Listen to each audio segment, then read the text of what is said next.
People change like the tides in the ocean. At least I think, or am I dead wrong? Foot on the brake, at the light, I don't notice. I sit and wait until the next song.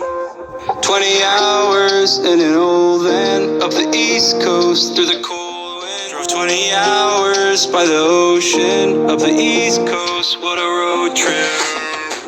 Now that interstate is paved with memories of a past life I lived when I was 18. And every winter I think back to what we used to be. In that past life we lived at 18.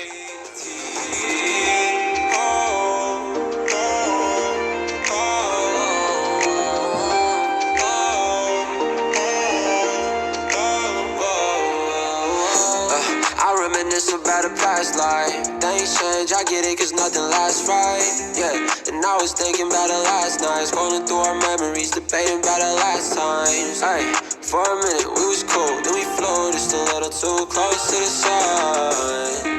Now we finished, now we through. Guess we knew one day we would have to grow up. 20 hours in an old Ford, across the Midwest, thinking what for. Drove 20 hours, but it's hopeless. Across the Midwest, what a road trip. Now that interstate is paved with memories of a past life I lived when I was 18. And every winter I think back to what we used to be. In that past life we lived at 18.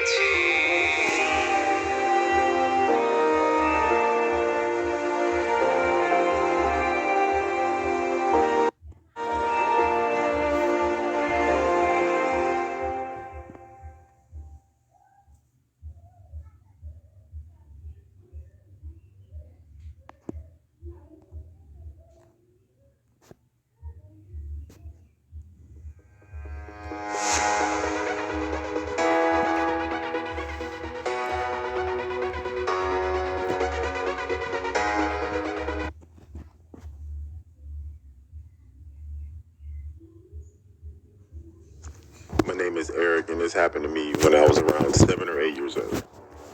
One summer, my dad took me to a campsite for a long weekend. When we arrived, there were some kids around my age playing in a small park. I looked at my dad and he said, "Go ahead." So my dad unpacked the car and I went to maybe make some friends. There were two boys in the small park. I said hello and they said hello back. Their names were Kevin and Graham. Graham had to go shortly after because his parents were calling for him. So Kevin and I hung around and we talked about things we liked and how long we were staying at the campsite. After about an hour, Kevin's mom was calling for him, so we had to leave. I was about to head back to my dad when a boy appeared from the woods. He said hello. I said hi back. He introduced himself as Daniel. He seemed like a nice kid and we got along pretty well. He asked me if I wanted to play hide and seek, so I said yes. We played hide and seek at the campsite for maybe 45 minutes until I told him I had to go, so I went back to my dad and went to the camper.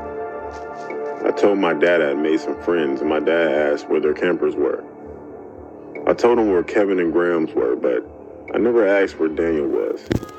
I thought maybe, well, I'll see him the next day and I'll ask him then. So the next day I went outside to see if any of the kids wanted to play. Kevin and Graham were both unavailable. I was about to just return back to my camper when Daniel appeared out of nowhere, out the woods.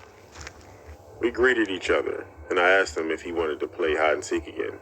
He said yeah, but he said we should play at his house. I asked him where his house was. He told me it's not far. It's just through the woods. I followed Daniel in the woods toward his house.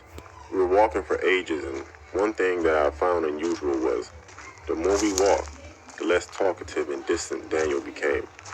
Eventually, we exited the woods, and Daniel said, "Here we are." He pointed at a rundown old house and just continued. I got this bad feeling. It became worse the closer we got to the house. It didn't look like a normal house. I started to notice that there were people standing by the windows inside the house. I asked Daniel if that was his dad in the window. And he said, yeah. Don't worry about him. He's harmless. And just continued walking. I don't know what it was, but something made me slow down. Daniel was by the front door at this point, and when he turned around, asked me if I was coming. I told him I had to go. I turned around and ran through the forest and back to my camper. I spent the next few hours watching TV. Then I got bored and decided to go back outside. I knocked on Graham's door, but he wasn't available. I knocked on Kevin's door, and his dad told me he was already out with some boy named Daniel. So I went back to the camper and did. I knocked on Graham's door, but he wasn't available. I knocked on Kevin's door, and his dad told me he was already out with some boy named Daniel. So I went back to the camper and did something else with my time. Late that night, there was a knock on our door. It was Kevin's parents. They asked if we had seen Kevin anywhere, as he's been gone for hours.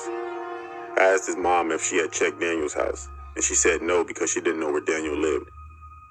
I showed Kevin's parents along with my dad and a few other people through the woods to Daniel's house. When we got there, the van was gone. And when we knocked on the door, there was no answer. And the whole house was empty and abandoned. We didn't find Kevin for the rest of our time at the campsite, and he's still missing to this day as far as I know. I thought then, and still think today, that Daniel was some kind of bait to lure kids in the same age as him to be kidnapped. And I'm thankful my gut sensed danger and told me to leave.